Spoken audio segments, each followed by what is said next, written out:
복음과 진리를 전하는 방송 KBS. 결코 변하지 않고 변할 수도 없는 가장 강력한 진리의 진수. 그리스도인의 신앙의 정점은 바로 심판주로 재림하실 주님입니다. 재림을 기다리는 성도의 합당한 자세라는 제목으로 성경침례교회 박승영 목사가 강의합니다. 본문은 베드로전서 4장 4절에서 11절입니다. 네, 오늘은 베드로전서 4장 4절부터 보겠습니다.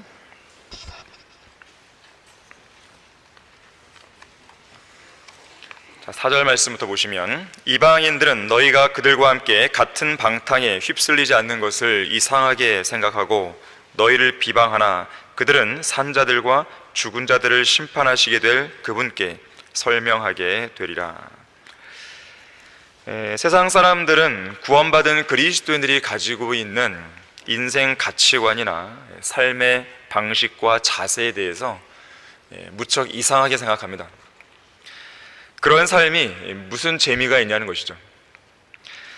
그들은 우리가 오늘처럼 주일 아침 이렇게 성경 공부에 참여하고, 또 오전과 오후에 2번의 예배를 드리고, 또 수요 기도회로 함께 모여 찬양하고 또 기도하고 설교를 듣는 그 모든 것들을 이상하게 여기는 것이에요. 킹제임 성경 신학교에서 성경을 체계적으로 또 폭넓게 공부하고, 또 강화 성경연수원에서 성경을 집약해서 배우고, 거리에서 설교하고 또 구령하고, 또 지난 5월 5일 어린이날 그 휴일처럼 전국을 순회하면서 복음을 전파하러 다니는 것, 이러한 삶의 모습들을 세상 사람들은 도무지 이해가 안 되는 것이죠. 우리는 그들에게 이해해 달라고 한 적도 없습니다. 주일날 낚시하러 가고 골프, 등산, 여행 등을 즐기지 않는 우리의 모습을 그들은 납득할 수 없어 하는 것이에요. 그것뿐만이 아니죠. 자기들과 어울리면서 방탕한 삶에 휩쓸리지 않는 것을 이상하게 생각하고 심지어 비방까지 합니다. 구원은 받았지만 육신적으로 사는 그리스도인들 역시나 이런 태도로 일관합니다. 이런 자들은 신실한 그리스도인들이 자기들과 함께 음란과 또 정욕과 술 취함과 방탕과 연락과 혐오스러운 우상 숭배와 그리고 육신적이고 세상적인 일들에 동조하기를 원하는데, 그렇게 하지 않는 우리를 오히려 이상하게 생각하고 또 비방하는 것이에요. 사실 이런 자들은 죄의 노예죠. 죽음의 노예입니다. 육신의 정욕과 안목의 정욕과 생의 자랑의 노예로서 살아가는 사람들이에요. 이들은 사탄의 노예들로서 사탄이 그들의 몸에 묶어놓은 그 줄과 쇠사슬에 이끌려서 이리저리 끌려다니고 있으면서도 그 심각성을 전혀 인지하지 못합니다. 감각을 상실한 거예요. 죄의 노예들이 되어서 죄를 짓는 일에 너무나 익숙해진 나머지 자기의 죄들을 자랑하고, 죄 짓는 사람들끼리 모여서 누가 더 큰 죄를 지었는지 자랑하고, 죄를 짓지 않고 거룩하고 성별된 삶을 사는 사람들을 비웃기까지 하는 것입니다. 더 놀라운 것은 자기들이 죄의 노예요, 사탄의 노예라는 사실에 대한 자각이 없어요. 양심이 화인 맞은 거죠. 결국 그런 가운데 영원한 불못으로 그들은 가게 되는 것이죠. 그 불길을 향해서 한 계단 한 계단 내려가고 있는 것이죠. 하지만 그것조차도 이들은 모르고 있습니다. 우리 다 같이 에베소서 4장 17절 한번 찾아보겠습니다.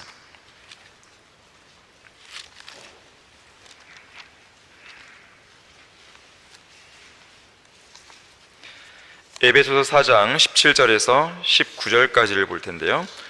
그러므로 내가 이것을 말하고 주 안에서 증거하노니 너희는 더 이상 다른 이방인들처럼 허망한 마음으로 행하지 말라.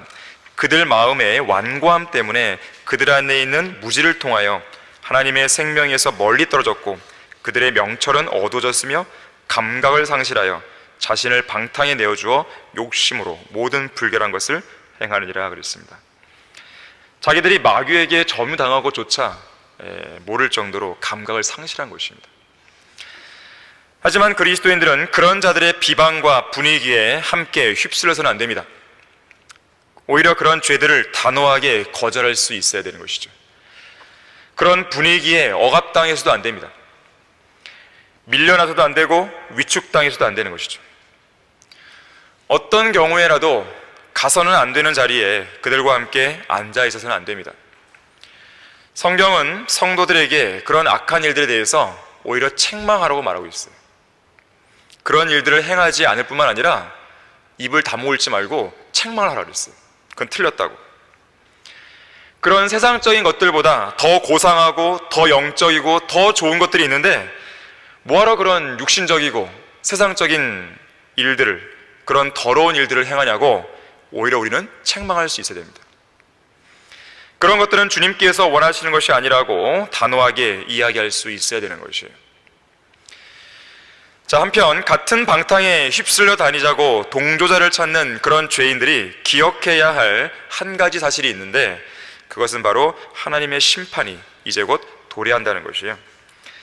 그래서 방금 전에 우리가 읽었던 4장 5절에서 그들은 산자들과 죽은 자들을 심판하게 될 분께, 심판하시게 될 분, 그분께 설명하게 되리라 그랬단 말이에요.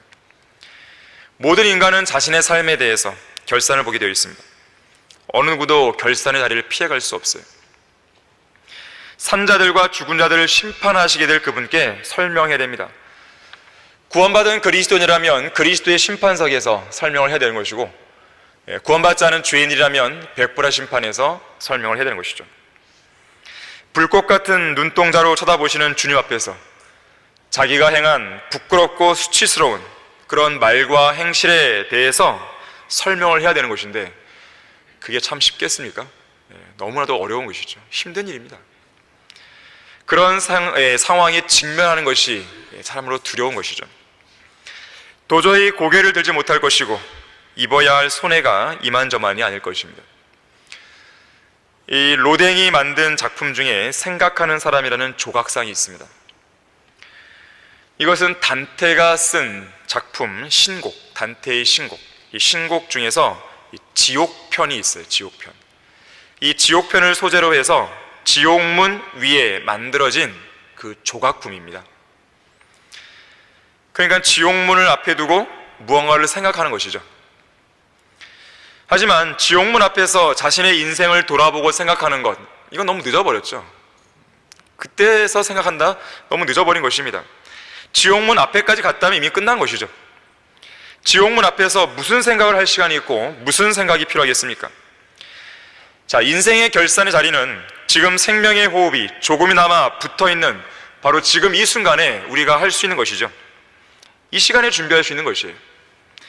아무런 소망도 없고 호흡도 끊어지고 나에게는 즐거움이 없다고 말할 해가 가까워 버렸는데, 더군다나 심판자께서 눈앞에 계시는데, 자, 그런 상황에서 무슨 생각을 하고 무슨 준비를 하고 또 무슨 회개를 하고 무슨 계획을 세울 수 있겠어요? 이미 끝나버린 것입니다. 평소에 결산의 자리가 있다고 생각하는 그러한 성도와 그렇지 않고 사는 사람과의 차이는요, 하늘과 땅 차이입니다. 생활의 질이 달라요. 여러분들은 아침에 일어났을 때에 말씀을 읽고 기도하는 가운데 나는 오늘 그리스도의 심판석을 준비하기 위해서 뭘 할까? 이런 생각을 하신 적이 있습니까? 과연 나는 오늘 주님을 위해서 뭘 했으면 좋겠습니까? 라고 주님께 물어보신 적이 있습니까? 그렇지 않다고 한다면 그 사람의 하루는 도대체 어디에 목적을 두고 사는 것이며 또 무엇을 위해 사는 것이고 또 그렇게 한 삶의 결말은 과연 무엇이겠습니까? 하루를 시작할 때 또 하루를 마감할 때 자신을 돌아보는 일은 매우 중요합니다. 자, 본문 이어지는 6절 보시면 이런 연유로 죽은 자들에게도 복음이 전파되었으니 이는 육체로는 사람과 일치하여 심판을 받으나 영으로는 하나님과 일치하여 살게 하려 함이니라. 자, 베드로전서를 통틀어 봤을 때 두 번째로 어려운 구절이 나왔습니다. 우리가 첫 번째로 어려운 구절은 지난 주일에 설명했듯이 3장 19절이었죠. 그가 성령으로 감옥에 있는 영들에게도 가서 전파하셨으니. 자, 이것은 어떤 거라 했습니까? 예수 그리스도께서 십자가에서 피 흘려 죽으신 이후에 땅 속에 있는 감옥으로 갔다 그랬죠. 바로 그곳에 내려가셔서 지옥의 흑암 가운데 영원한 사슬에 묶인 채로 갇혀있는 영들이다 그랬어요. 그들에게 가신 거예요. 바로 타락한 천사들이죠. 이들은 사람들의 영이 아닙니다. 사람들은 영은 이곳에 있을 수 없죠. 사람들은 죽는 순간 그 영은 하나님으로 가기 때문에 사람들의 영이 있을 수가 없어요. 있다고 한다면 당연히 사람의 혼이 있겠죠. 자, 그래서 이 영들, 감옥에 있는 영들은 인간이 아니에요. 이건 타락한 천사들입니다. 천사들의 본질은 영이에요. 바로 타락한 천사들에게 무언가를 전파하신 거예요. 복음을 전파한 게 아닙니다. 여기는 복음이라는 말이 없었다고 그랬어요. 백보자 심판에 관한 경고를 전파해 주신 것이죠. 하지만 오늘 우리가 지금 읽은 4장 6절의 말씀은 3장 19절과는 내용이 달라요. 본문에 나오는 죽은 자들, 이 죽은 자들은 3장 19절에 감옥에 있는 영들과는 분명히 다릅니다. 우선 복음을 전파했다는 내용이 있잖아요. 여기는 3장 19절은 없어요. 여기는 있습니다. 그리고 3장 19절은 영들이라고 그랬죠. 여기서는 죽은 영들 안 그랬단 말이에요. 죽은 자들. 자, 서로 다른 거는 결코 같지가 않습니다. 자신이 말씀이 잘 이해가 안 된다고 해서요, 이걸 억지로 막 끼워 맞추려면요, 혼란은 더 극심해집니다. 있는 그대로 놔둬야 돼요. 있는 그대로 놔두고 문맥과 문맥을 비교하고 구절과 구절을 비교하면서 답을 찾아가 나가는 거예요. 그래도 잘 이해가 안 된다면 일단 거기서 멈춰야 됩니다. 막 제멋대로 사사롭게 해석하고 억지로 풀려고 해서는 안 돼요. 아직은 내가 이 말씀을 깨달을 단계가 지금 안 된 거예요. 이 사칙 연산도 잘 안 되는 초등학교 학생들에게 이 미적분을 가르치는 게 말이 안 되잖아요. 마찬가지입니다. 진리의 말씀이라고 하는 것은 이 젖과 같은 말씀부터 고기에 해당하는 말씀에 이르기까지 다양한 것이 있어요. 지금 젖을 먹어야 되는데 고기를 막 먹으라고 입에다가 넣으면 그게 되겠습니까? 체에 걸린 것이죠. 병에 걸립니다. 오히려. 마찬가지입니다. 여러분들 어떤 구절들을 만났을 때 잘 이해가 안 된다, 내가 지금 기도하고 또 공부해봐도 지금 이해가 안 된다, 그럼 놔둬요. 일단 넘어가야 됩니다. 나중에 여러분들이 어떤 믿음과 지식의 분량이 좀 차올랐을 때 그때 주님이 또 가르쳐 주시는 거예요. 그 부분을. 자, 여기서는 분명히 4장 6절과 3장 19절은 분명히 다르다고 그랬어요. 자, 그렇다면 6절에서 말씀하는 죽은 자들은 누구인가? 죽은 자들. 이 부분에 대해서 일반 기독교계에서는 대부분 이런 식으로 해석합니다. 여기서 말하는 죽은 자들은 이 지구상에 살고 있는 사람들 중에서 거듭나지 않은, 그러니까 영적으로 죽은 자들이다, 이렇게 해석을 합니다. 다시 말하자면 구원받지 못한 죄인들이라는 것이죠. 만약에 그게 맞다면 이들은 지금 지상에 살고 있지만 영이 죽어있는 사람이 되는 것이고, 또한 이들이 복음을 듣고 믿어서 예수 그리스도를 구주로 영접하게 되면 구원을 받아서 그 영이 거듭나게 된다는 그런 이야기가 되겠죠. 하지만 이 해석은 타당하지가 않습니다. 우리는 성경의 그 단어 하나하나, 단수와 복수 하나하나, 또 표현 그 단어 하나하나가 매우 중요한데요, 여기 잘 보시면 이런 연유로 죽은 자들에게 복음이 전파되었으니 라고 안 하고 어떻게 됐어요? 죽은 자들에게 도가 붙었어요. also란 단어가 붙은 것이죠. 누구누구에게도 복음이 전파됐다. 이 말은 어떤 것을 전제로 깔고 있는 겁니까? 우선 누군가에게 복음이 전파됐고 그 다음에 누구누구에게도 전파됐다, 이렇게 나가는 거잖아요. 보통은 이런 맥락을 쓰잖아요. 다시 말하자면 복음이 지상에 살고 있는 영적으로 죽어있는 자들, 우리 주변에 있는 죄인들에게 전파되는 것은 당연한 일이겠죠. 그건 당연한 일이고, 여기서 말하는 죽어있는 자들은 그런 사람들이 아니에요. 또 다른 부류의 죽어있는 자들이에요. 그런 죽은 자들에게도 복음이 전파됐다는 말입니다. 자, 여기서의 죽은 자들은 문자 그대로 죽은 거예요. 문자 그대로 죽어서 이 땅속 지하 어딘가에 실제로 가 있는 자들입니다. 이러한 자들은 우리가 3장 19절에서 봤던 감옥에 있는 영들과는 달라요. 지하에 어떤 다른 공간에 있는 또 다른 부류의 사람들입니다. 자, 그들에게는 복음이 전파된 거예요. 다시 말하자면 예수 그리스도께서는 지상 사역 기간에 지상에 살고 있는 죄인들, 그러니까 쉽게 말하면 영적으로 죽은 자들에게 예수님은 복음을 전파하셨어요. 그들이 전파하셨고, 그리고 갈보리 십자가에서 못 박혀 죽으신 직후 부활하시기 전까지 3일 낮과 3일 밤을 지하세계에 계시는 동안 거기에 있는 누군가에게도 복음을 전파했다는 말이에요.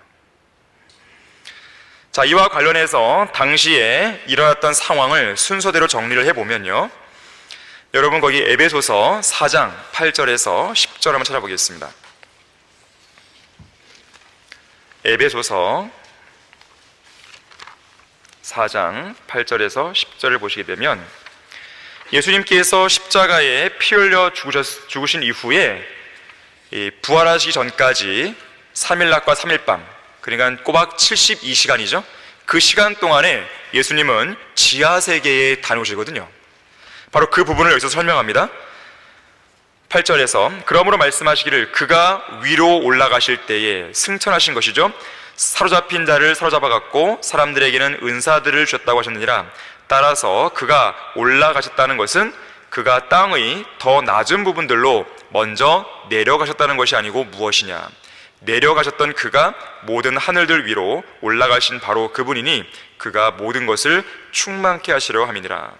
자, 땅의 더 낮은 부분들로 내려갔다 그랬어요. 지하세계로 가신 거예요. 지하세계. 땅의 더 낮은 부분들이에요. 땅 속에는 여러 개의 구역으로 나눠져 있습니다. 여러 개의 부분으로 구분된 거예요. 누가복음 16장의 부자와 나사로 이야기를 알고 계시는 분들은 최소한 3군데로 구분된 걸 알고 있죠. 깊은 구렁이 있고, 그 다음에 그 구렁을 중심으로 해서 낙원과 지옥으로 구분되어 있잖아요. 땅의 더 낮은 부분들이, 지하세계에 이런 구역들이 나눠져 있는 것이에요. 자, 그래서 예수 그리스도께서는 이 지옥으로 가셔서 그것에서 모든 죄들, 인류의 모든 죄들을 다 던져버리고 오신 거예요. 여러분들 그 누가복음 16장 잠깐 한번 보겠습니다.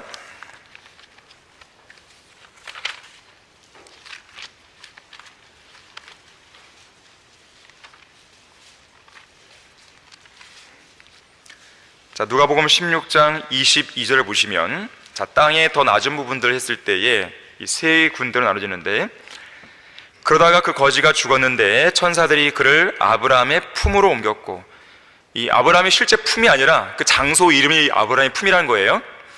그 부자도 죽어서 장사되었더라. 부자가 지옥에서 고통받는 중에 눈을 들어 저 멀리 아브라함을 보았더니 나사로가 그의 품에 있는지라. 그러니까 아브라함의 품이라고 불리는 낙원이 있는 것이고 지옥이 있는 것이고, 그리고요 26절도 보세요. 이 모든 것 외에도 우리와 너희 사이에는 커다란 구렁이 놓여 있어서 여기에서 너희에게로 건너가고자 하여도 갈 수 없고 거기에서 우리에게로 건너오고자 해도 올 수 없느니라고 하더라. 자, 아브라함의 품이라 불리는 낙원, 지옥, 그 다음에 끝없이 깊은 구렁이 있는 거예요. 낙원은 셋째 하늘에만 있는 것이 아니고 지하세계에도 있습니다. 지옥은 말 그대로 영원히 꺼지지 않는 불길 가운데서 고통받는 장소죠. 자, 이 시간에는 뭐 자세하게 설명할 시간이 없지만 구약 시대의 성도들은요, 죽은 이후에 우리처럼 곧바로 셋째 하늘의 낙원으로 가지 못했습니다. 지하에 있는 낙원으로 간 거예요. 그리고 나중에 가서 예수 그리스도께서 십자가 사건을 통해 구속사역을 완성했을 때, 그때서야 비로소 이들은 지하에 있는 낙원을 탈출해서 셋째 하늘의 낙원으로 옮겨가게 됩니다. 그래서 아까 우리가 에베소서 4장 8절 읽었을 때 그가 위로 올라가실 때 사로잡힌 자를 사로잡아 갔다 그랬잖아요. 바로 구약 성도들 데리고 올라가신 거예요, 그때. 자, 어쨌든 십자가에서 다 이루었다라고 외치시면서 숨을 거두신 예수 그리스도께서는 땅의 더 낮은 부분들로 내려가셨을 때 먼저 지옥에까지 가신 것을 보게 됩니다. 친히 그분의 몸으로 담당하셨던 우리 모든 죄인들의 죄들을 그곳 지옥에 내려놓으시고, 그렇게 하심으로써 인류의 모든 죄들을 말끔히 처리하신 거예요. 우리의 모든 죄들을 지옥으로 옮기신 겁니다. 그리고 그 죄들은 그때 이후로 지금까지 계속해서 지옥에 그대로 갇혀있게 된 것이죠. 나중에 이 죄들은 장차 영원 시대로 가게 되면 불못으로 옮겨지게 됩니다. 지옥이 통째로 영원한 불못에 던지잖아요. 자, 그래서 예수 그리스도께서는 우리의 죄들을 지고 가셨을 때 그것을 마냥 계속해서 지고 계신 것이 아니라 지옥으로 옮겨서 그곳에 다 쏟아놓으시고 지옥의 문들을 꼭 걸어 잠그신 겁니다. 그래서 개역 성경은 틀린 거예요. 보라, 세상 죄를 지고 가느냐 아니에요. 지고 가서 어떻게 했냐 이거예요. 예수님은 제거해 버리신 겁니다. 이거는 이 교리적인 차이가 큰 것이에요.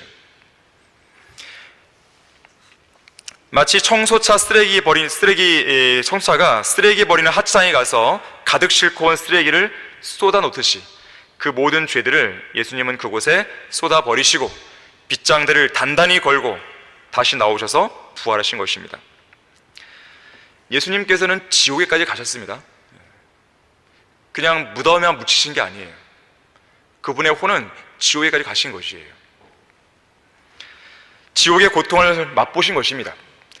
여러분, 거기 사도행전 3장 21절 보세요. 사도행전 3장 21절 보시면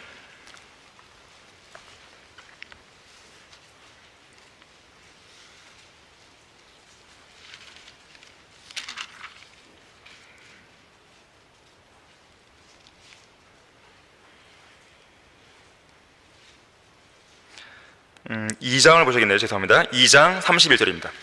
사도행전 2장 31절 보시면 그가 미리 앞을 내다봄으로 그리스도의 부활에 관해 말한 것은, 잘 보세요, 주의 혼이 지옥에 버려지지 아니하였으며 또 주의 육신도 썩어짐을 보지 아니하였다는 것이라 그랬어요. 주의 혼이 지옥에 들어가도록 하지 않았으며, 그렇게 안 했어요. 지옥에 버려지지 않았으며 그랬어요. 다시 말하자면 지옥에 가셨을 때 그곳에 남겨지지 않았다는 의미입니다. 또한 주님의 육신도 어때요? 육신도 죽음을 보지 않았으며, 그렇게 안 했단 말이에요. 죽긴 죽으셨는데 썩어짐을 보지 않은 것이죠. 다시 말하자면 주님의 몸이 무덤에 그대로 있었던 것이 아니요, 또 그분의 혼이 지옥에 그대로 있었던 것이 아니라 거기서 다시 나오셨고 몸까지 다시 일으켜 주신 겁니다. 자, 주님께서는 죄들을 지옥에 가둬두시고 그분은 자유롭게 나오신 거예요. 그런 다음에 어디로 가셨냐면 아브라함의 품으로 건너가신 거예요. 우선 지옥에 가셔서 인류의 모든 죄들을 다 던져놓으시고 깊은 구렁을 건너셔서 아브라함의 품으로 가시게 됩니다. 그리고 거기에 가셔서 구약 성도들을 만난 거죠. 그리고 그들에게도 복음을 전파한 겁니다. 바로 죽은 자들은 바로 구약 성도들 말하는 것이에요. 구약 성도들에게 복음을 전하신 거예요. 자, 그렇게 하신 목적이 무엇인가? 베드로전서 4장에서는 육체로는 사람과 일치하여 심판을 받으나 영으로는 하나님과 일치하여 살게 하기 위함이라. 그들의 혼을 건져내기 위하신 거예요. 주님께서는 지하 낙원에 임시로 머물러 있던 구약 성도들, 구약 시대의 죽은 성도들에게 그리스도의 죽으심과 묻히심과 부활하심에 대한 복음을 전파하신 거예요. 이제 너희들을 위한 구속이 완성되었다. 이제 나랑 같이 나가자. 이제 그런 말씀하신 거죠. 복음을 전파하신 거예요.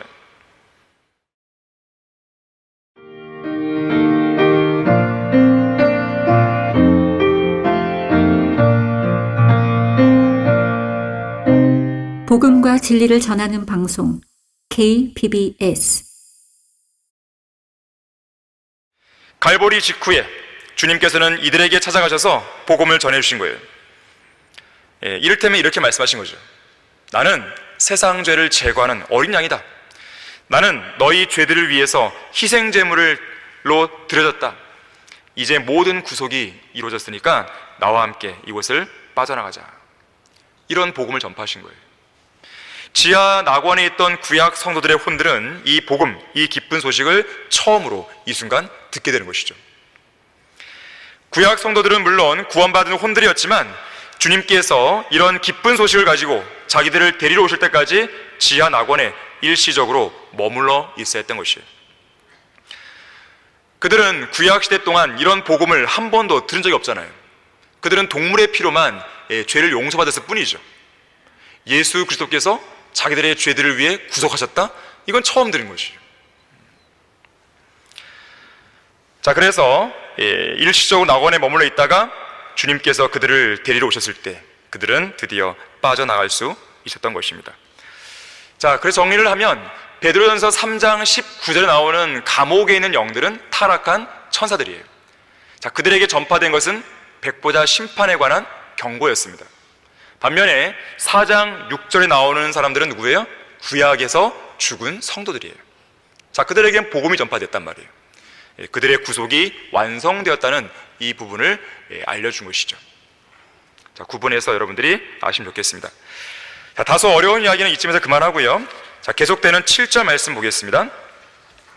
만물의 마지막이 가까웠으니 그러므로 너희는 정신을 차리고 깨어 기도하라. 자, 이것은 예수님의 재림과 연관된 구절이죠. 임박한 재림을 강조하고 있습니다. 이 제2차 세계대전 당시에 유대인들을 강제 수용했던 아우슈비츠 수용소 한쪽 벽에는 이런 글귀가 적혀 있다 그래요. 우리는 메시아가 오실 것을 믿고 있다. 단지 그분의 도착이 늦어지고 있을 뿐이다. 누군가가 써놨었어요. 이 신약에서만도 재림에 관한 약속은 318회가 나와요. 그리고 성경에는 무려 약 32,500개의 약속이 기록되어 있다고 합니다. 그만큼 전능하신 하나님께서는 약속을 지키는 것에 관한 한 항상 자신이 있으신 거예요. 재림에 관한 약속은 더 그렇죠. 하나님께서는 약속의 책인 성경을 통해서 우리에게 수많은 약속들을 하셨고 그 약속들을 반드시 지키십니다. 여러분들은 성경에 나오는 약속들을 대할 때 어떤 마음이 드십니까? 막 가슴이 뛰십니까? 이런 약속을 주셨다니. 감흥이 막 올라옵니까? 흥분이 됩니까? 하나님께서 주신 약속들에 대해서 날아갈 것 같습니까? 아니면 그저 그런 마음입니까? 시큰둥합니까? 어떤 기쁨도, 어떤 환희도, 어떤 기대감도 없습니까? 세계에서 가장 큰 부자인 아마존닷컴의 CEO 제프 베조스가 여러분들의 집 문제를 해결한다고 약속하면 얼마나 기쁠까요? 그건 기쁩니까? 평생 먹고 살아도 남을 만큼의 풍족한 돈을 매달 꼬박꼬박 통장에 넣어주겠다고 약속하면 어떨까요? 어떤 실력을 인정받은 유능한 의사가 돈이 없어서 질병을 제대로 치료받을 수 없는 누군가에게, 또는 난치병이나 불치병으로 밤낮 괴로움 속에 울부짖는 누군가에게 지금 당장 치료해 줄 테니 당장 나에게 오시오. 금액은 무료입니다. 이랬다면 그 사람은 얼마나 기쁠까요? 이 사람 저 사람 찾아다니면서 이 유능한 의사가 나에게 이런 약속을 해줬어 라고 계속 말하고 다니겠죠. 자, 그러한 약속들에 비하면 하나님께서 우리에게 주신 약속들은 초라합니까? 어떤 흥분도 기대감도 느끼지 못할 만큼 현실성이 떨어집니까? 만일 이 자리에 그러한 누군가 있다면 그 사람은 진정한 성경대로 믿는 그리스도라 말할 수가 없겠죠. 저는 영원한 생명을 받은 그리스도인으로서 저 영원을 바라보며 살아야 한다는 성경 말씀의 진정한 의미를 깨달았을 때 우리가 이제 곧 직면하게 될 저 영원의 삶은 어떤 먼 나라 이야기가 아니구나. 우리의 현실과는 너무나 동떨어진 허무맹랑한 이야기가 아니구나. 이것을 알게 됐어요. 그래서 그때 이후로는요, 기회가 있을 때마다 설교나 강의를 통해서 우리가 이제 곧 직면할 영원한 삶은 진짜 현실이다, 이게. 그것을 늘 강조를 해왔어요. 여러분들은 어떠십니까? 자, 재림에 관한 약속을 필두로 해서 성경에는 수많은 약속들이 있어요. 기도에 관한 약속부터 해서 우리를 보호해 주시겠다는 약속 등등의, 또 상급과 유업이 있다. 자, 그러한 약속들을 들을 때 여러분들은 마음에 어떤 마음이 드십니까? 그저 그렇습니까? 줘도 그만 안 줘도 그만. 자, 그래서는 안 되겠다는 것이죠. 그것은 예수 그리스도의 재림을 기다리는 성도로서의 올바른 모습이 아니에요. 우리가 정말로 재림을 기다린다면 가만히 두지 못하는 것이죠. 이런 약속을 주셨구나. 언젠가 말씀드렸잖아요. 요한계시록 21장에 나오는 21장, 22장에 나오는 새 예루살렘을 한번 곰곰이 묵상해 보시라고. 우리가 영원 시대에 가서 영원히 살 집입니다. 그 집의 구조나 이런 거 좀 알아봐야죠. 이사갈 집 알아봐야죠. 영원히 살 집인데, 이 땅에서도 어떤 새로운 집 이사가면 막 기대감에 부풀잖아요. 잠도 안 오고 청약에 내가 당첨됐다고 막 기뻐하잖아요. 그런데 새 예루살렘은 이미 청약과 관계없이 당첨됐단 말이에요. 이미 구원받는 그리스도인에게 기쁘냐 이거예요. 흥분되냐 이거예요. 내가 비록 지금 삶이 좀 구질구질해도 새 예루살렘만 생각하면 막 이런 문제는 아무것도 아닐 정도로 그런 마음이 드냐 이거죠. 그런 마음이 안 든다면 뭔가 좀 이상한 거예요. 뭔가 지금 현실 생활에 막 짓눌려 있는 거예요. 눈앞에 보이는 현실 문제를 막 해결하느라 너무 급급해 있는 거예요. 잠시 고개를 들 필요가 있습니다. 잠시 저 멀리도 아니죠. 이제 곧 직면할 가까운 그 미래, 잠깐 그 너머를 잠깐 볼 수 있어야 됩니다. 그러면 여러분들의 생활이요 좀 풍요로워집니다. 여유가 생깁니다. 자, 그 어떤 약속보다도 재림에 관한 약속이 우리의 가슴을 더욱 뛰게 만들어야 돼요.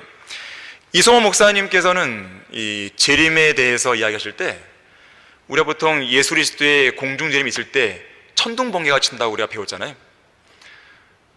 오늘 날씨가 좀 흐린데 이 천둥 번개가 치는 날이면 가슴이 막 뛴다는 거죠. 지금입니까? 주님, 지금입니까? 좀 늦게 오십시오. 이게 아니라 지금입니까? 정말 우리가 과연 그러냐 이거예요. 자, 우리는 가슴을 더욱 뛰게 만드는 그런 재림에 관한 약속으로 우리의 마음은 부풀어 있어야 돼요. 임박한 재림에 관한 약속을 정말로 믿는 성도가 되어야 됩니다. 자, 그러한 성도는 그에 걸맞은 생활을 하게 되는데요. 자, 그와 관련된 내용이 7절부터 11절에 나와요. 우선 7절에서 정신을 차리고 깨어 기도하라 했습니다. 사도 바울도 디모데에게 모든 일에 정신을 차려라 했죠. 모든 일에 했어요. 모든 일에. 데살로니가 교회의 성도들에게도 다른 사람들과 같이 자지 말고 깨어 있어 정신을 차려라 그랬어요. 자, 두 번째 자세는 8절에서 뜨겁게 사랑하라. 뜨겁게 사랑하라. 무엇보다 서로 뜨겁게 사랑하라. 이는 사랑이 허다한 죄들을 덮기 때문이라. 기왕에 사랑하려면 뜨겁게 사랑해야 됩니다. 미지근한 사랑, 그건 사랑이 아니에요. 마지막 때를 향해 갈수록 사랑은 식어갑니다. 사람들은 자기 자신만을 사랑하게 되어 있습니다. 하지만 사랑은 허다한 죄들을 덮어줘요. 물론 이것은 교회 안에 죄와 거짓 교리가 버젓이 들어와 있는데 그거를 묵과해라, 그런 말은 아니죠. 다른 형제자매들의 죄에 관한 한 우선적으로는 그 당사자가 어떤 형태로든지 그 대가를 치를 거 아니겠어요. 죄라고 하는 것은 기본적으로 그 사람과 나와의 관계가 아니에요. 그 사람과 하나님과의 관계입니다. 1차적으로는 그 관계에서 해결될 문제예요. 그래서 때로는요 기다릴 필요가 있는 거거든요. 근데 그것도 아니고 이 사람이 딱 그런 허물과 죄를 발견하는 순간 막 공공연하게 막 들쑤시 다니는 것이죠. 막 드러내고. 그건 사랑이 아니에요. 내가 하나님인가요? 그게 아니잖아요. 그 사람이 먼저 하나님 앞에서 해결될 문제예요. 물론 필요에 따라서는 그 당사자에게 권면도 해줄 필요가 있겠죠. 근데 그런 것도 전혀 없이 다른 사람들에게 막 퍼뜨려 다니는 것이죠. 막. 이 형제는 이래요, 저 형제는 저래요, 저 자매는 저래요, 막 그러면서. 그건 사랑이 아닙니다. 만물의 마지막이 가까운 이 마지막 날들의 가장 큰 문제는 사랑이에요. 세상은 사랑을 왜곡시켜요. 불륜, 변태, 간음, 음행, 이것을 사랑으로 미화시켜버립니다. 누구를 사랑하고 무엇을 사랑해야 되는지 그 대상을 올바르게 제시하지도 못하죠. 이러한 문제는 너무나 심각해서 성도들 개개인을 파괴할 뿐만 아니라 가정을 파괴하고 심지어 지역교회를 파괴하기까지 하는 것이죠. 문제의 발단은 자기를 사랑하는 것에서 시작이 됩니다. 자신을 너무 사랑한 나머지 자기가 죄인이라는 사실을 별로 심각하게 받아들이지 않는 거예요. 자기의 악한 본성을 덮으려고만 할 뿐이지 예수 그리스도의 피를 통해 해결하려 하지 않습니다. 가면과 위선과 종교심 등으로 자신을 가리면서 자신의 타락한 모습을 계속 정당화하고 자신을 방어하려고만 하는 것이죠. 나는 그렇게 나쁜 사람이 아닌데. 자, 모든 문제가 바로 여기서 출발하는 것이에요. 그리고 사람들은 그 다음 단계로 넘어가게 되면 돈을 사랑하게 됩니다. 자기를 위해서 돈을 버는 것이죠. 자기의 탐욕을 채우기 위해서 돈을 최고로 여깁니다. 돈이면 무엇이든지 다 할 수 있다고 믿는 것이죠. 심지어 배교한 교회들은 이익이 경건이라고 생각할 정도예요. 돈이 신이 되어버린 세상이죠. 그래서 성경은 탐심을 가리켜서 우상숭배라고 규정하는 거예요. 주님께서는 하나님과 재물을 동시에 섬길 수 없다고 그랬어요. 이때 재물에 해당하는 이 영어 단어가 맘몬이에요. 맘몬. 이 페르시아의 신의 이름입니다. 페르시아 신 이름. 우상숭배죠. 예수님께서는 탐심을 조심하라고 경고하셨고, 사도 바울도 돈을 사랑하는 것이 모든 악의 뿌리라고 그랬어요. 불확실한 재물을 신뢰하지 말라고 그랬어요. 그리스도인은 돈에 대한 자세가 명확해야 됩니다. 명확해야 돼요. 이 돈을 사랑해서는 안 돼요. 돈을 신뢰해서는 안 됩니다. 돈은 필요하죠. 필요하지만 사랑의 대상은 아니에요. 신뢰의 대상은 아닙니다. 배교한 교회들로 득실거리는 이 마지막 시대에는 더러운 이익 때문에 가르쳐서는 안 될 것들을 가르치는 일들이 횡행하고 있어요. 목사의 자격 조건 중 하나가 뭡니까? 더러운 이익을 탐내지 않는 거예요. 하지만 오늘날 더러운 이익을 위해서 일하는 거짓 목사들이 허다합니다. 그들의 머릿속은 돈으로 꽉 차 있어요. 물론 자기들의 말로 입으로는 돈을 사랑하지 않는다 그러죠. 자, 우리는 항상 그 사람의 말이 중요한 게 아니에요. 열매가 중요합니다. 그 사람이 하는 행보를 보면 알 수 있어요. 그래서 말씀과 기도에 전념해야 할 목사들이 돈을 벌 궁리만 하고 있는 것이죠. 자, 그 다음 단계로 가게 되면 쾌락을 사랑하는 것이 하나님을 사랑하는 것보다 더하게 됩니다. 첫 번째는 자기 자신을 사랑하고 돈을 사랑하고 그리고 쾌락을 사랑하는 것이 하나님을 사랑하는 것보다 더해지는 것이죠. 이건 역시나 오늘날 교회들에 있어서 가장 심각한 문제죠. 음행의 영이 이들 우상을 숭배하는 종교인들의 신이 된 것이죠. 이 거짓 신은 정욕을 충동질해서 오늘날 수많은 그리스도인들을 관능적인 성적 노예들로 전락시키고 있습니다. 심지어 이 음행의 영은 현대의 배교한 교회들의 신이 되어서 거룩한 강단을 지켜야 할 목사들의 마음을 꽉 채우고 있죠. 대형교회 목사들의 음행이 끊이지 않고 계속해서 회자가 되고 있는 이유는 이 때문인 것이에요. 이들에게 있어서 사랑의 제1순위는 하나님이 아닙니다. 쾌락이에요. 자신의 정욕을 채우기 위한 쾌락. 많은 성도들이 잠들어 있습니다. 음행의 영에 사로잡혀 있는 것이에요. 자, 세 번째로는요, 9절에서 보듯이 불평하지 말고 서로 대접해야 됩니다. 서로 뜨겁게 사랑하게 되면 불평하지 않고 서로 대접하는 일에 힘쓰게 되어 있습니다. 네 번째 자세는 10절에서 선한 청지기로서 하나님을 위해 서로 섬겨야 됩니다. 각 사람이 받은 은사대로 하나님의 다양한 은혜를 맡은 선한 청지기같이 서로 섬기라. 청지기는 기본적으로 무엇인가를 맡은 사람이에요. 어떤 지위에 오른 사람이 아닙니다. 청지기는. 그래서 무언가 되는 사람처럼 거만하게 행동하면 안 돼요. 자신에게 어떤 직분이나 임무가 주어지면 무언가 되는 사람처럼 행동할 것이 아니라 더욱 낮아진 자세로 겸손하게 섬길 수 있는 청지기 본연의 모습을 유지할 수 있어야 됩니다. 특히 여기 본문 10절에서는 하나님의 다양한 은혜를 맡았다고 말씀하죠. 하나님의 은혜들을 맡은 청지기는 이 은혜들을 잘 사용해야 할 책임이 있습니다. 그 구체적인 사례가 11절에 나오죠. 이렇게 하면 되는 거예요.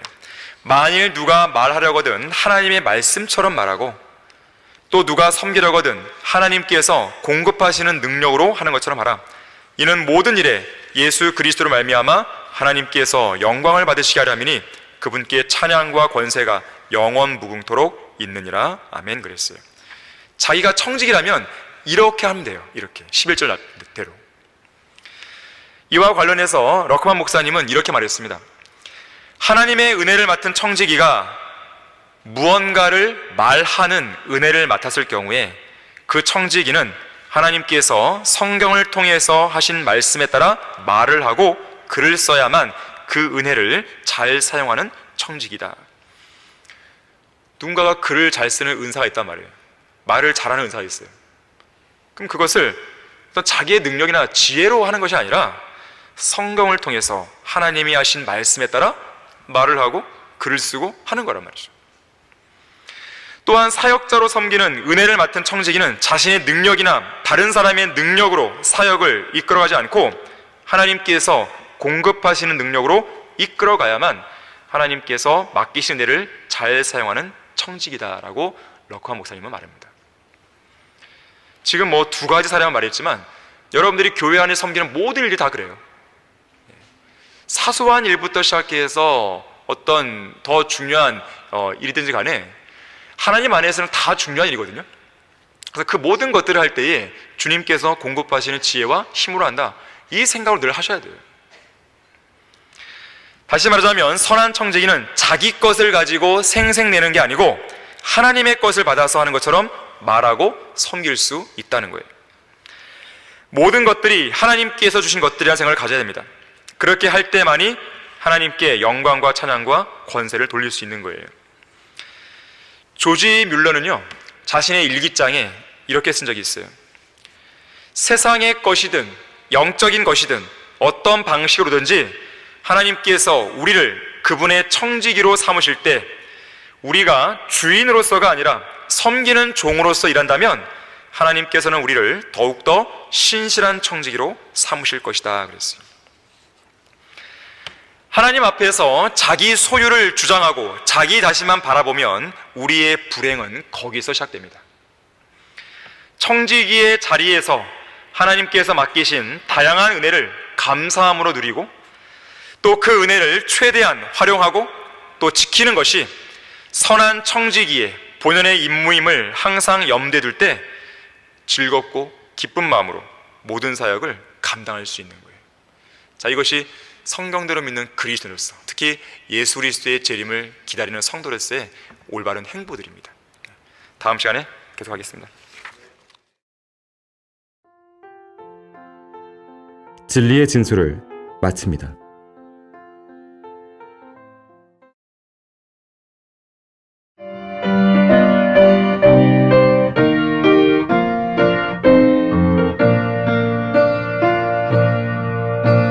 복음과 진리를 전하는 방송 KBS